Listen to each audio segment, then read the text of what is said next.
thank you everyone for coming. Happy end of Transnational Screens. I did want to start by acknowledging the traditional custodians of the land on which we work and live, the Ngunnawal and Ngambri people. And as we close up the semester, I think that we're all feeling gratitude for having been able to work and learn on this land together over the past 12/14 weeks. So this is a really lovely way to finish up the semester. I know you still have your essays to go, but this is our last meeting. And some of you knew and others didn't, that all the way through the semester you had a parallel cohort, which is the honours students. 5 who completed this semester and submitted their thesis last Monday. And for those of you who don't know much about honours, basically since 2018 we've had a Screen Studies major at the ANU. Obviously it's been quite disrupted, seeing as we had one normal year and then the pandemic happened. And we were really fortunate this year to have a sizable cohort for the first time of Screen Studies honours students. So an honours degree is a really interesting kind of culmination of your undergraduate studies, and if you want to go on to postgrad, it's that bridge onto postgrad. So for some people it's the final thing they do at uni, the sort of big research project for closing up their studies, and for others it's that passageway on to a PhD or a master's in Australia or overseas. And so half of the year you spend doing higher level coursework, learning how to write a thesis, learning how to research for a large research project, doing some higher level thematics, which is what Transnational Screens was for the honours cohort. And the other half of the year, half of each semester, you write a thesis of 20,000 words on a project of your choice. And it was a really beautiful coincidence that all of our honours candidates this year were working in some way or another on gender or sexuality. So I thought it would be a wonderful opportunity for them to share with you and also to celebrate with each other everything that they've achieved this year. So we'll go in alphabetical order, which means that I would like to welcome Eve Crossett to present her thesis.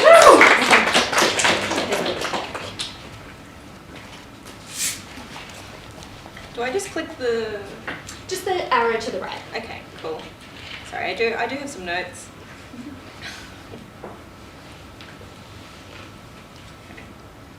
I've never used a click before, this is very exciting. In early 2020, I took a course in the English discipline called Televisual, if you've heard of it. It's a great course. And for some reason, it came to my mind there was this TV show that was about to be produced called Kevin Can F Himself.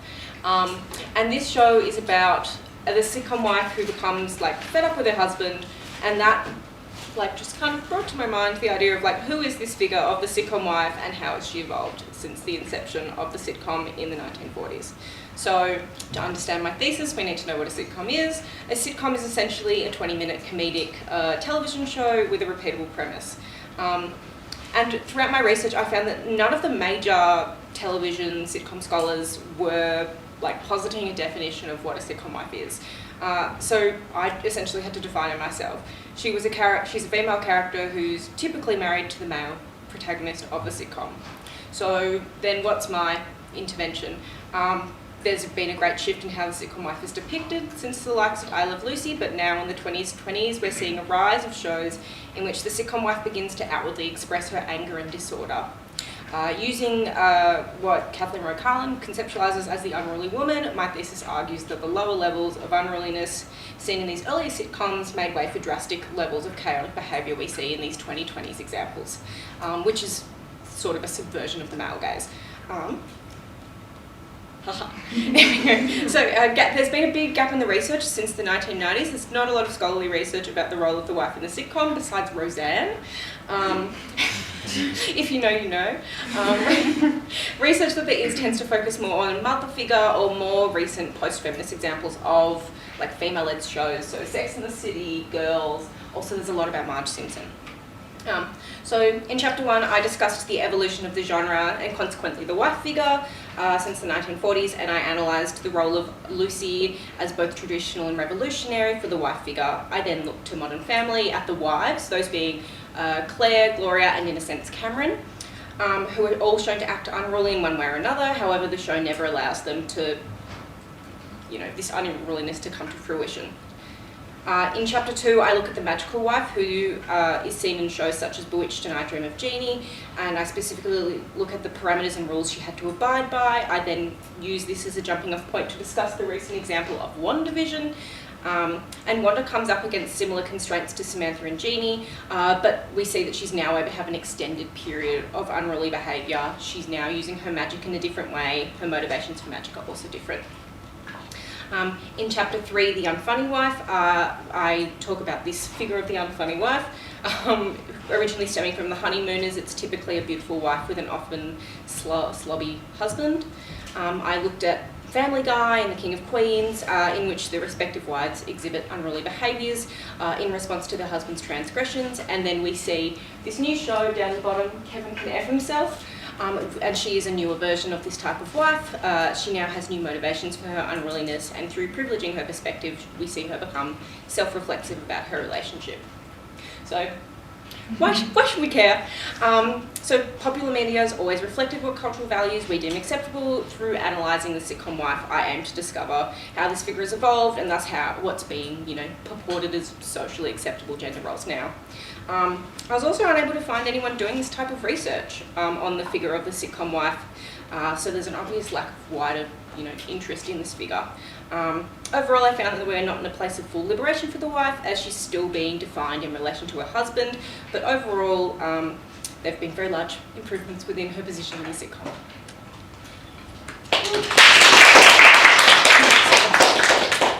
Thanks so much, Eve. Very professional. Which one?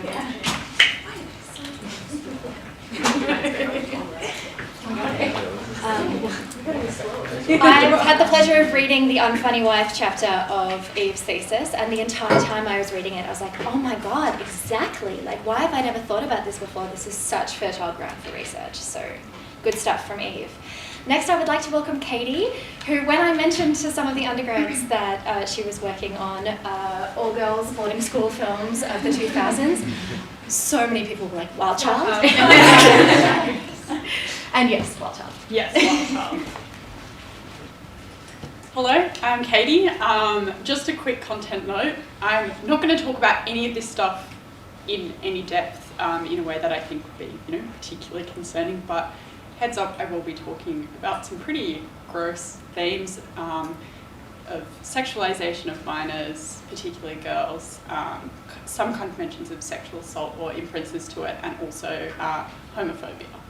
I promise that makes it sound very dramatic, but we won't get into it, but just in case. So mine is called A School of Their Own: Representations of Sexuality in All-Girls all-girls school films of the 2000s. So a confession is that I myself went to an all-girls school. I actually did go to one of the girls' schools that Chris Lilly took photos outside of before Jamae Private School Girl to advertise, because our school was based on it, was one of them. And a couple of things from that. So one of them I thought was really interesting is whenever I tell people that, the first question I get is it really bitchy? Which I think is really sexist, and I think it's really interesting to kind of think about that. And the second thing that I kind of think about is this particular school assembly we had where our male vice principal got up and said, girls, we really need you to start all wearing nude coloured bras. It's distracting some of the male teachers. So that's a bit gross, isn't it? And so I think from that, it came a couple of the main ideas which I explore in my thesis, which are kind of the role of the friendship, because obviously the all-girls school is a place so dictated by the female friendships in their lives, and then the kind of sexualization aspect, which I'll get to in a little bit. So, like Eve, just why? And this is kind of what I started with. So basically, all girls schools have received incredibly limited scholarly attention. I kept thinking I was going to stumble on like way more research on it than there was, and it's just kind of not a thing. This is really surprising because I'm focusing on the 2000s, but if you go all the way back to the 20s and to the 30s, there's examples in pretty much every single decade. And across a bunch of different cultural contexts. So the all-girls school has been there forever, but everyone's just kind of like looking at individual films as opposed to the collective. Next, obviously, like Eve mentioned, cinema has a really significant impact on our identity formation. This is particularly true for adolescents, and I'm talking about the all-girls school film as a subgenre of the teen film, which itself has also been kind of understudied on an aesthetic level as opposed to just the, what does this say about the youth? So that was something I was interested in as well. And then kind of we need to point out sexist narratives and, bad stuff so we can make way and change it and kind of think about how we move forward. I was really sad I didn't get to talk about St. Trinians, but shit, they made it onto the PowerPoint. So next, just a couple of icons, I guess. This is kind of like the main setup that you need. I'm not going to go into any, intense methodology stuff, but the two kind of underpinnings of my thesis that shape it is the idea of post-feminism. So for anyone who doesn't know, it's basically that, babe, you can do whatever you want. Like, yeah, slay, like it's empowering. But often this kind of depoliticizes feminism in any way that actually fights for women's rights and gender equality and, equality of sexuality, and actually ends up being like usually very conservative in nature, but just as like no, but she chose it. And it's all about that individual choice. Not only was this also assisted by Mr. George W. Bush, but his administration, particularly after 9/11, which I somehow managed to link Wild Child to 9/11, which I think is really powerful. Only briefly, but he was very conservative. If you don't know, he was very evangelical Christianity, and kind of he was the start really of a slide really hard into the right. So he did things like defund Planned Parenthood. He made it harder to teach sex education that wasn't abstinence only in high schools. All this pretty intense stuff around sex and gender went very far backwards in the kind of 8 years that he was in power. And I'm talking about a Western context, which is why he's really important. So basically each chapter kind of focuses on a main sexual narrative promoted in the boarding school film, all-girls school films of the 2000s. And then I use a film as a main kind of case study to show that. So in Slots and Prunes and Wild Child, basically I'm talking about how even though we're under this post-feminist narrative of choice and you can kind of do what you want, no, you actually can't. There's a very strict way that you're allowed to be sexual. Sometimes you have to, and sometimes you're not allowed to be. Who's seen Wild Child? Oh, yes, okay, amazing. One of the greats. But basically, it's weird that there's a scene called the honor court scene, where Poppy is like facing the whole school and they use the term honor court. That's really weird. A teacher infers that Poppy should be in a brothel in Amsterdam at one point. There's all this weird stuff. So I think it's a really interesting way we talk about it. Pictures up there, I link it to John Hughes because I talk about the dance scene in Wild Child, and we can't talk about the dance scene without Pretty in Pink. Heathers is also up there because I talk a lot about like regulation between female peers. And then Mean Girls is not an all-girls school, but a lot of the same dynamics in that very post-feminist like idea of kind of girls being mean to each other and sexually regulating each other. In chapter 2, I talk about the sexy schoolgirls of Tanner Hall, obviously tongue-in-cheek. So I kind of say that under the post-feminist model of, guys, you can be sexy, it's empowering, we don't kind of consider the full ramifications of that for teenage girls, and we kind of skim over the power dynamics that actually go into shaping that choice. And I kind of use the movie Tanner Hall, which, don't watch it, it's really bad. But it does have Brie Larson and Rooney Mara in it as well, which is, yeah, really weird. It's once you see the movie, you'll be like, why are they there?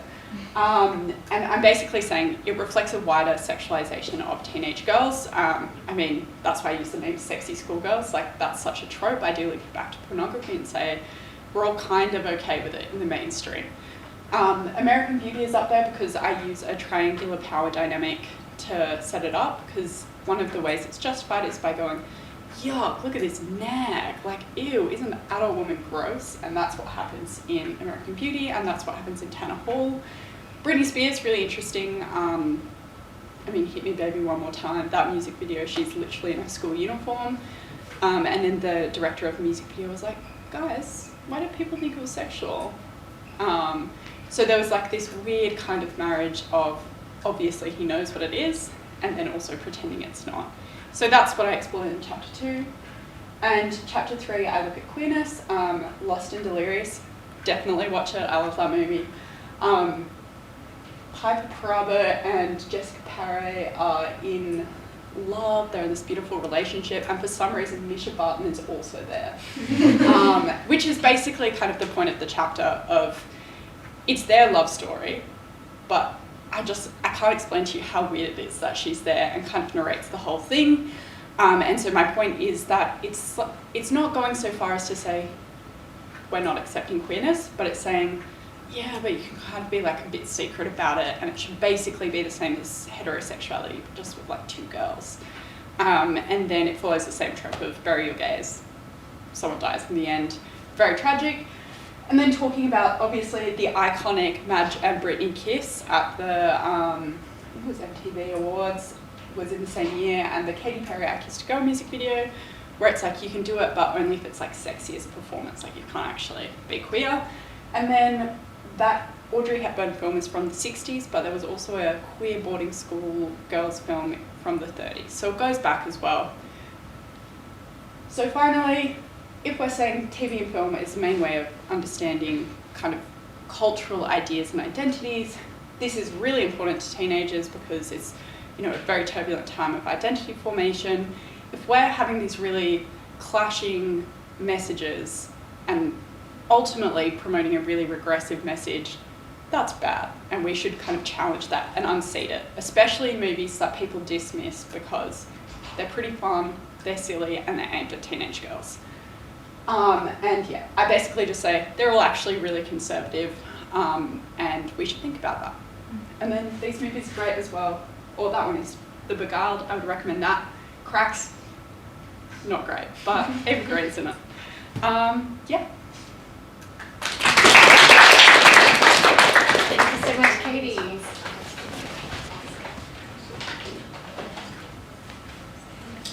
So, I hope that gives you a new lens on the cultural juggernaut that is Wild Child, and some more films to go and watch. Unfortunately, Sacha was not able to join us in person today, but she's made us a recording. So Sacha Paterson has been working on intersectionality and post-feminist criticisms, Pretty Little Liars, as a 4th wave feminist television show. So I'll just pop the recording up there.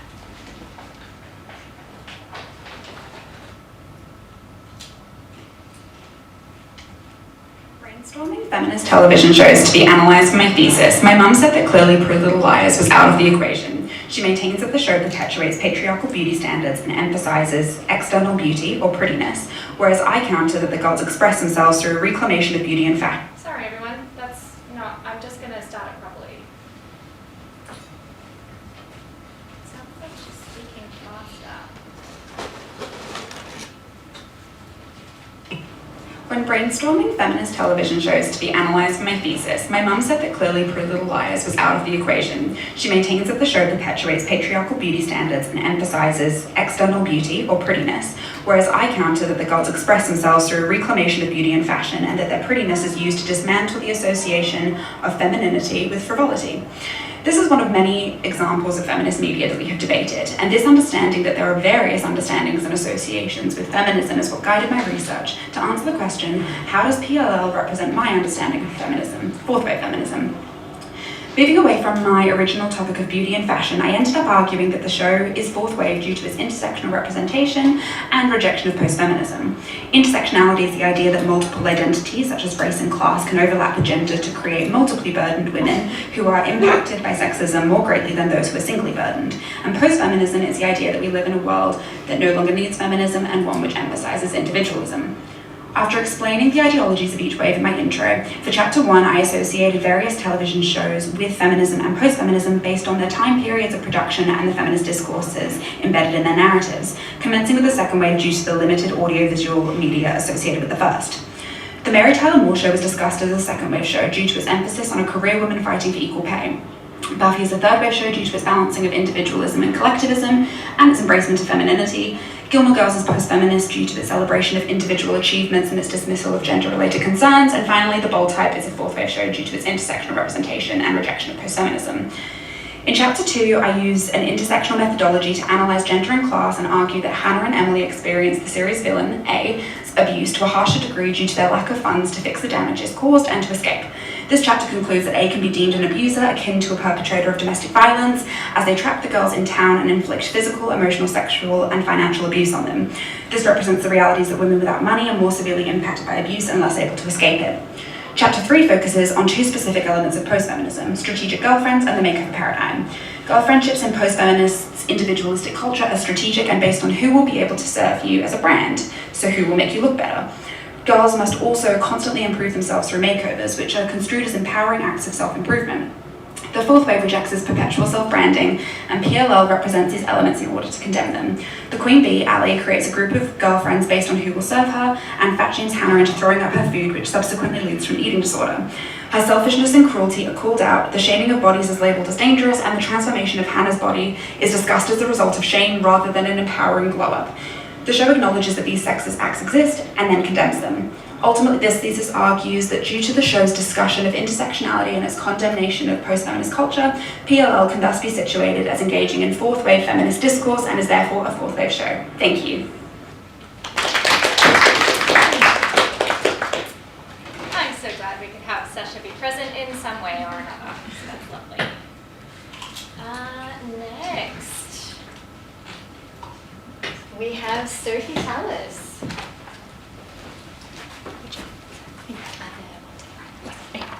Who has somehow survived honours despite having a tyrannical thesis supervisor. Because Gemma is a lovely supervisor, I recommend her.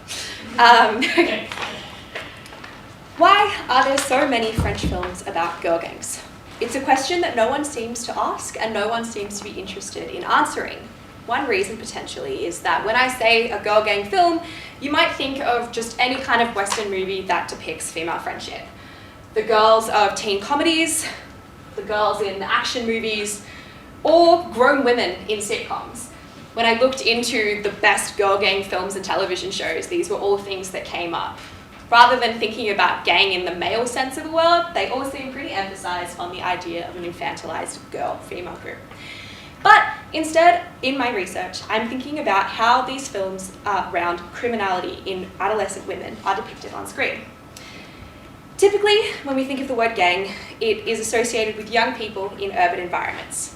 And this is a phenomenon that, ironically, France largely argues doesn't occur within its borders, despite research and cinema indicating otherwise.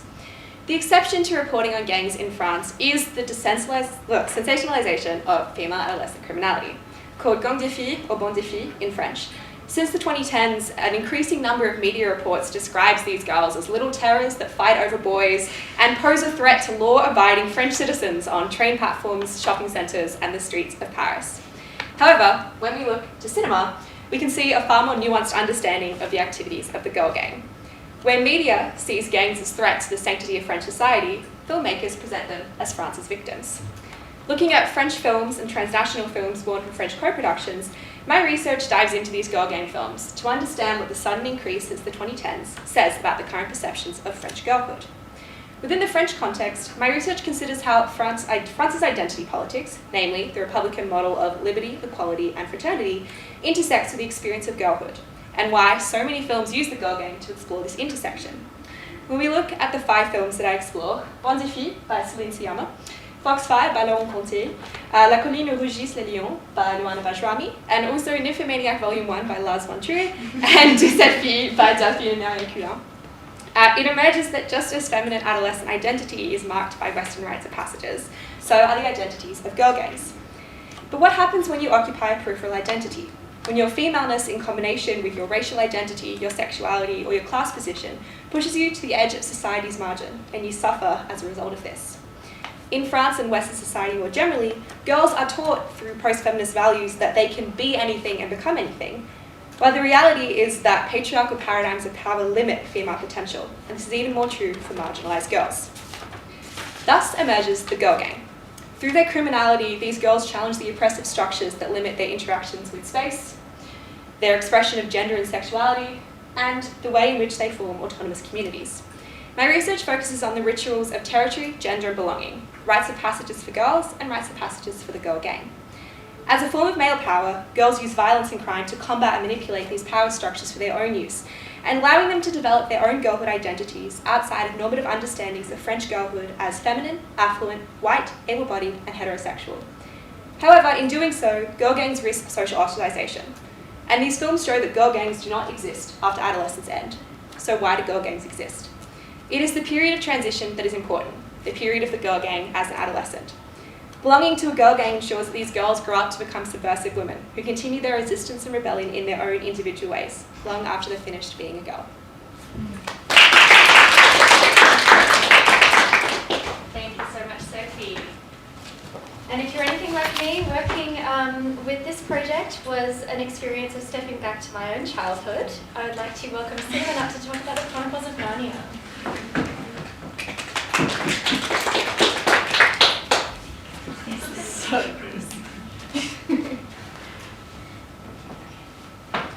Alrighty, so I've always been what you might call a casual fan of Narnia. I watched the first 2 Disney adaptations at the cinema, and like everybody else with a crush on William Moseley, it did incentivize 9-year-old me to read Prince Caspian. But it wasn't really until last year, when I got into the series proper, that I realised just how contentious it is. Philip Pullman famously called it nauseating drivel for its supposed advocacy of white saviour imperialism, and there's a lot of suggestion that Susan's admittance from heaven in the final book, which literally just means that she didn't die, is indicative of C.S. Lewis's ideologies at large, one of which being that sex has no place in his conservative, sexist, evangelist iteration of Christianity. Now, I have historically been known as a very paranoid person, and while I'd usually be the first to criticise media that perpetuates these kind of worldviews, I didn't see them in Narnia, and I couldn't quite figure out why until I took a closer look at both the novels and the films, and found that its internal tensions really seem to outweigh this idea that the series is a colonial beacon of religious conservatism. And as a result, my research developed into a reparative response to contemporary criticisms of the series through close readings of the text, which didn't necessarily seek to invalidate anyone else's perceptions, but instead suggested that Narnia's representations of non-binary identity and Indigenous liberation and post-colonial hybridity, with a real emphasis on the post, which envisions this entirely post-colonial state, the utopian aftermath of imperial rule, it all leaves room for a lot of polysemic, joyful possibilities. To put it simply, Susan, queer. Caspian and Peter, queer. These guys, very queer. Not just for their cottagecore lesbian depiction of non-binary household structures, but the way that the dynamics are normalized within the environment of Narnia as a utopian state. If you have one male character asking another to kiss him because it's their last night on Earth, we might have to assume that this series of overinvested and underexplained exchanges were maybe as explicit as they could be.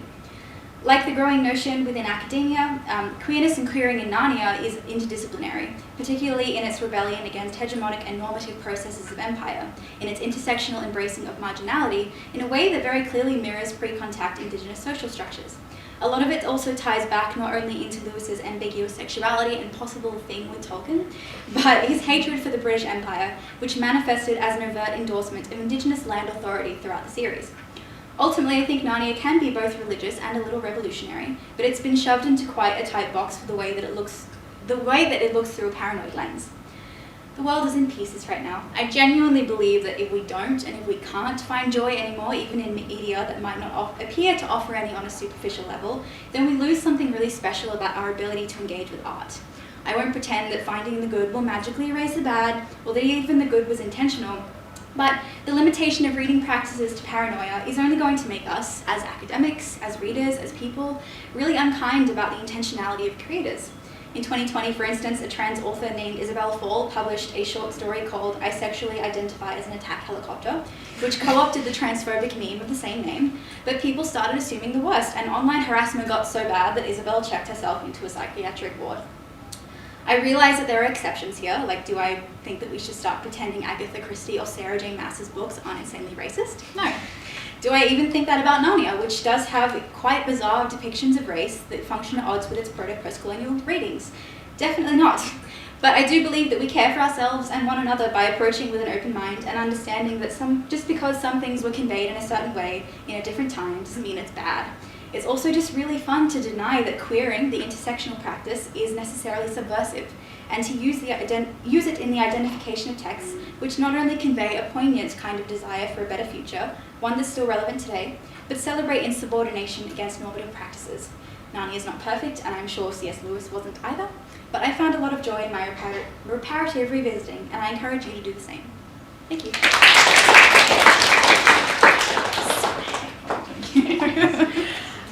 What a delight to see the public presentation of these 5 really exciting, nuanced, original, delicate readings of texts that have not received the attention that they deserve, but now have from these 5 budding young researchers.